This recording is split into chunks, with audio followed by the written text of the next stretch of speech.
So you want Unreal Engine 5 to have ambient occlusion again? Well, I'll show you how in less than 2 minutes. So let's begin. If you want to enable screen space ambient occlusion in your project and you're using Lumen with a post-process and this slider isn't really doing anything for you, then I've got just a solution. And just to showcase it, if we go to Lit, to Buffer Visualization, and to Ambient Occlusion, you're not able to see any ambient occlusion. So we need to fix this.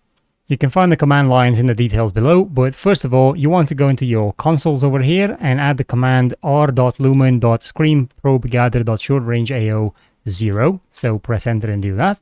And then the next command, add in the r.Lumen.DiffuseIndirect.SSAO and turn it to 1 and press enter.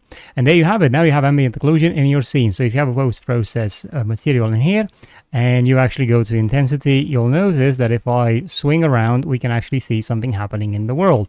And if we go over here into from our lit to our ambient occlusion, when we crank up the intensity, we can see just the intensity of the ambient occlusion in screen space that is added to our world. So this is how you bring back ambient occlusion into your scene quick and easy. But if you want to follow up on a more complex tutorial that showcases everything that you want to, you probably need to know about ambient occlusion, then have a look at my tutorial about ambient occlusion and how to restore it for Unreal Engine 5.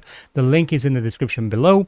That's more detailed, but this is a very short one, so I hope you guys enjoyed it. Please feel free to support the platform by buying one of my projects. It's for the price of a coffee generally on Patreon if you'd like. If not, then I hope you enjoy watching and I'll see you in the next one. Thank you.